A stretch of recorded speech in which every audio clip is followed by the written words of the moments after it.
Democrats and Republicans rarely agree.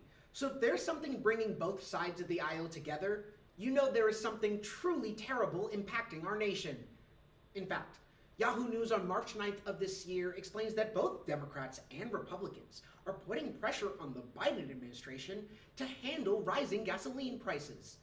Nationwide, gasoline has risen to over $4.20 a gallon, which is 45 cents higher than it was the week before.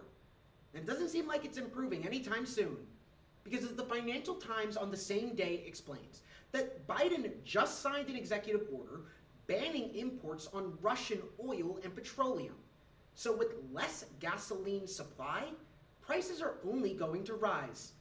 Considering that high gasoline prices are the worst they've been in 7 years, are dampening our economic recovery from COVID, and are harming the lives of regular Americans daily, it's vital that we ask today's question. What steps should the Biden administration take to address rising gas prices in the U.S.?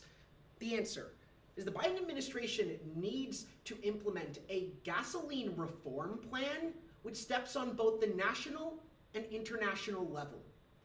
They can do so in 3 steps. First is by outwardly pressuring OPEC Plus to increase petroleum production. Second is by releasing 250 million barrels of crude oil from our national reserves.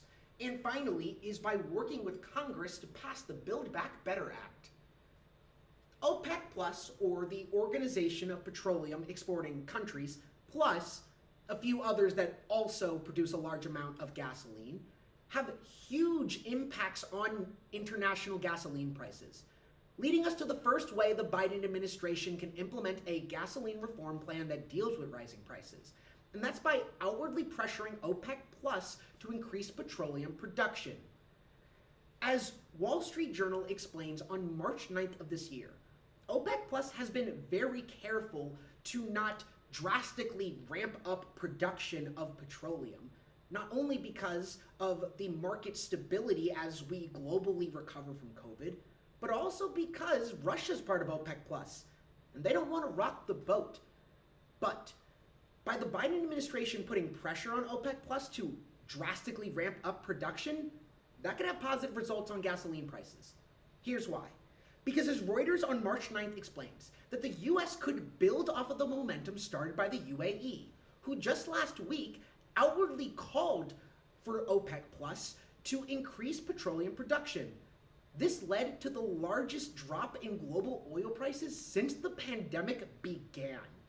If the Biden administration were to also come out and do so, the US being a huge global player would lead to OPEC Plus actually decreasing gasoline prices because there would be a larger supply of gasoline, showing us the first way Biden can implement a national gasoline reform plan to deal with rising prices, and that is by outwardly pressuring OPEC Plus to increase petroleum production.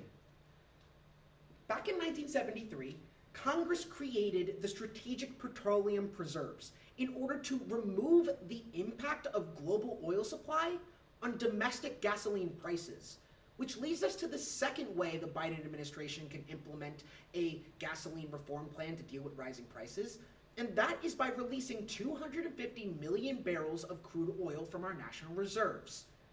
The Department of Energy on March 2nd explained that in response to the crisis happening between Russia and Ukraine, that they released 60 million barrels of oil from our reserves on March 2nd. But that was before the Biden administration signed the executive order banning Russian imports. So here's why we need 250 million. Because as ABC on March 8th explains, that the Russian ban cuts off imports of about 672,000 barrels of oil a day, or 245 million barrels a year. By releasing 250 million barrels of crude oil, it offsets the Russian ban and some. This is a domestic solution in addition to the international step that Biden can take with OPEC Plus. And by signing an executive order, he shows us the second way in which the Biden administration can implement a gasoline reform plan and deal with rising prices, and that is by releasing 250 million barrels of crude oil from our national reserves.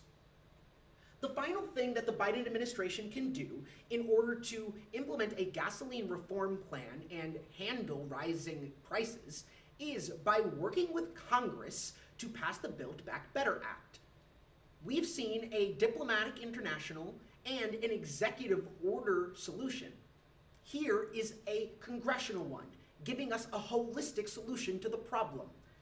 Because as Inside Climate News on March 4th explains, that the BBB, or Build Back Better Act, includes tax breaks for electric vehicles that are so high that it would offset the Russian ban by 1/8 only by October, and it would completely offset the ban by 2027. And this is because with a decrease in demand, there's not as many people trying to go to the pumps. But there can also be a plank to increase incentives for tire replacement, because Courts on March 1st explains that underinflated tires decrease fuel efficiency by 10%. If nationwide tires were to be at the 75% tire pressure that is recommended, it would decrease demand for gasoline by 212 million barrels a year. Adding this plank to the BBB shows us the success that could come if we implement a national gasoline reform plan, and that is by working with Congress to pass the Build Back Better Act. When returning to the question of what steps should the Biden administration take to address rising gas prices in the US, the answer was a gasoline reform plan with international and national steps. First through OPEC+, second through our national reserves, and finally is the Build Back Better Act. Democrats and Republicans agree on very little, but if there's one thing they should agree upon, it's this.